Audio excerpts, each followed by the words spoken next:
আসসালামু আলাইকুম, আক্কাস এডিটিং চ্যানেলে আপনাকে স্বাগত। আমার সাথে আছি আমি আক্কাস। বন্ধুরা, আসলে আমরা ফটোশপ কতটা জানি? দেখুন, আমি বিগত 15 বছর যাবত ফটোশপের কাজ করি।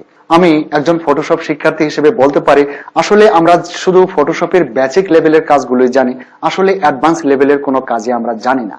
দেখুন, ফটোশপের ভিতরে অনেকগুলো অপশন রয়েছে। আসলে এতগুলি কথা বলার উদ্দেশ্য হলো, আমি ফটোশপের খুব মৌলিক একটা বিষয় আজ আমি আপনাদের সাথে শেয়ার করতে যাচ্ছি। দেখুন, ফটোশপের মধ্যে এমন কতগুলো অপশন রয়েছে যে অপশনগুলো আমরা কখনো টাচ করেও দেখিনি। সুতরাং এরকম গুরুত্বপূর্ণ একটি অপশন আজ আমি আজকের ভিডিওতে আপনাদের সাথে শেয়ার করব। আমি মনে করি সম্পূর্ণ ভিডিওটুকু দেখলে আপনি অনেকটা উপকৃত হবেন এবং আপনার ধারণাটা অনেকটা বেড়ে যাবে। আমি আজকের ভিডিওতে যে বিষয়টা শেয়ার করব এটা হলো পুপেট ওয়ার্প।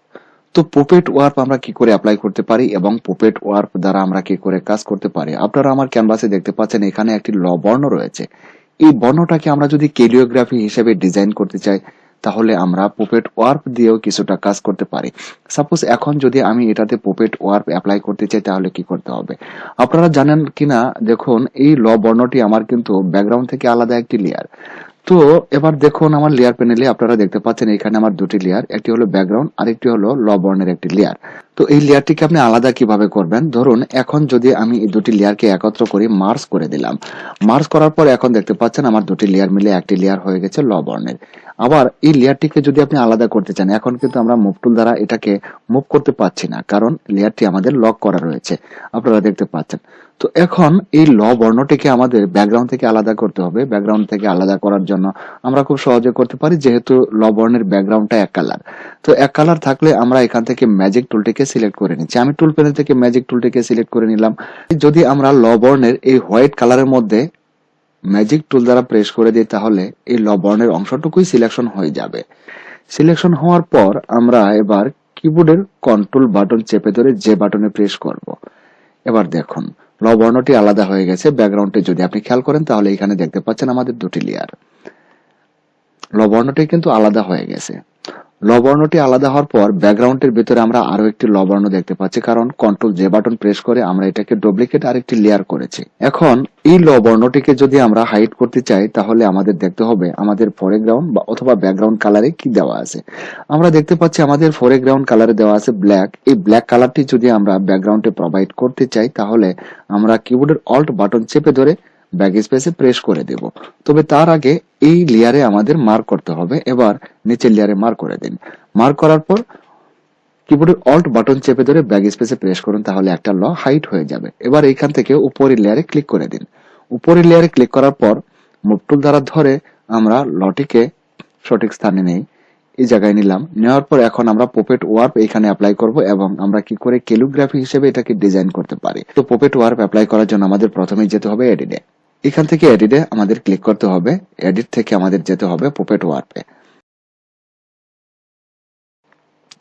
আপনারা এখানে দেখতে পাচ্ছেন পুপেট ওয়ার্প। এবার আমরা এখান থেকে পুপেট ওয়ার্পে ক্লিক করে দেব। পুপেট ওয়ার্পে ক্লিক করার পর আমরা দেখতে পাচ্ছি পুপেট ওয়ার্প কিন্তু এখানে অ্যাপ্লাই হয়ে গেছে। তো এখন যদি আমরা দেখুন মাউস দ্বারা কোনো একটি অংশে, এই লয়ের কোনো একটি অংশে যদি আমরা ক্লিক করি তাহলে এখানে একটি অ্যাঙ্কর পয়েন্ট বসে যাবে, একটি ডট বসবে। সাপোজ আমি এখানে এটি ক্লিক করলাম, আপনারা এখন দেখতে পাচ্ছেন কিনা দেখুন এখানে কিন্তু একটি ডট বসে গেছে। এই ডটটাকে আমরা মাউস ড্র্যাগ করে মাউস চেপে ধরে যেদিকে টানবো এই ল বর্ণটি সেদিকেই আসতে বাধ্য। সম্পূর্ণ অংশটুকু আসবে না, শুধু এই অংশটুকুই আসবে। দেখুন, কারণ হলো এখন আমরা শুধুমাত্র একটি ডট বসিয়েছি। এখন একটি ডট বসানোর পর মুভ টুল দ্বারা আমরা যেদিকে ধরছি সেদিকে ল বর্ণটি চলে যাচ্ছে। তাহলে এটাকে আমাদের আরো একটি পেরেক মারতে হবে, আরেকটি অ্যাঙ্কর পয়েন্ট দিতে হবে, তাই না? ধরুন এই ল বর্ণের এবার এইখানে আমি আরো একটি ডট বসিয়ে দিলাম। এটা কিন্তু একটা পেরেক মারা হলো, এইখান থেকে কিন্তু এটা লড়বে না।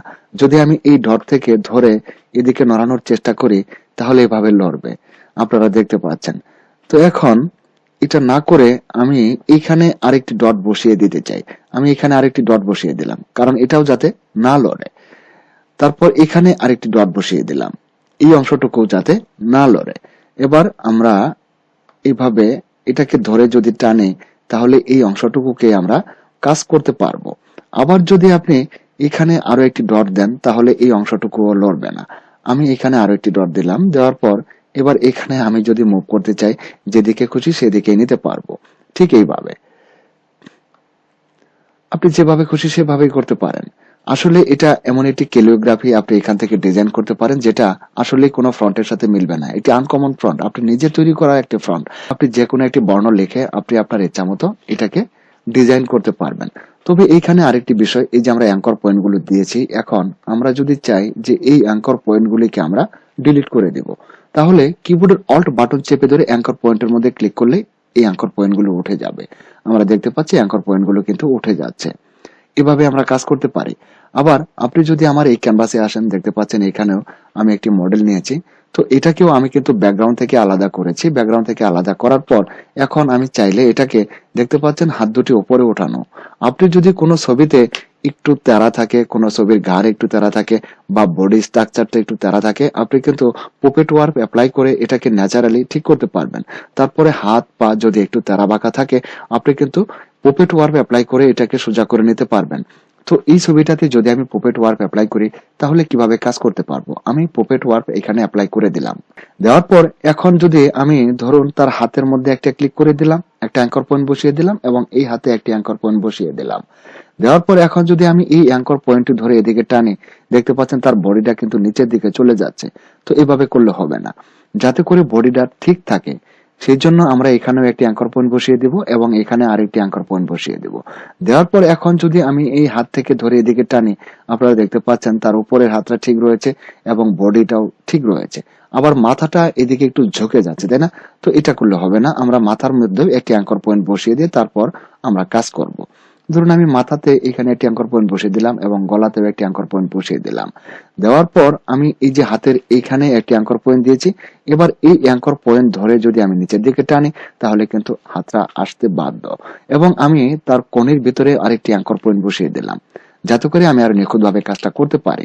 এবার এটাকে ধরে আমি এদিকে নিলাম, আবার এটাকেও ধরে আমি এদিকে নিলাম। দেখুন, আসলে এটা আপনি যদি অন্য কোনো অপশনে বা অন্য কোনো ভাবে করতে চান, তাহলে হয়তো বা এতটা নিখুঁত ভাবে আপনি করতে পারবেন না। এবার এইভাবে নেওয়ার পর আমি যদি অ্যাঙ্কর পয়েন্টটাকে এবং এই ট্রান্সফর্মটাকে আমি উঠিয়ে দেই, তাহলে ন্যাচারালি মনে হবে। আপনারা এবার যদি এন্টার বাটনে প্রেস করেন, তাহলে পুপেট ওয়ার্প এই টেক্সটে উঠে যাবে। দেখুন, একদম ন্যাচারালি কিন্তু মনে হয় যে এই হাতটা এরকম রেখেই ছবিটাকে ওঠানো হয়েছে। তো আপনি যদি অন্য অপশন দিয়ে বা অন্য কোনো টুল দিয়ে কেটে এখানে এটা সেটিং করতে চাইতেন, তাহলে কিন্তু ন্যাচারালি আপনি কোনোভাবেই সেটিং করতে পারতেন না। বন্ধুরা, পুপেট ওয়ার্ককে অ্যাপ্লাই করে আমরা বিভিন্ন ধরনের জটিল এবং কঠিন কাজগুলোকে সমাধান করতে পারি। বন্ধুরা, ভিডিওটি ভালো লাগলে আমি একটি অনুরোধ করব, ভিডিওর লিঙ্কটি আপনার সোশ্যাল মিডিয়াতে একটু শেয়ার করে দিবেন, যাতে করে কাজটি অনেকে দেখার সুযোগ পায়। বন্ধুরা, ভিডিওটি এখানেই শেষ করব। পরিশেষে আপনাদের সুস্বাস্থ্য এবং নেক হায়াত দানে প্রার্থনা মহান রাব্বুল আলামিনের দরবারে রেখে ভিডিওটি এখানেই শেষ করছি। আল্লাহ হাফেজ।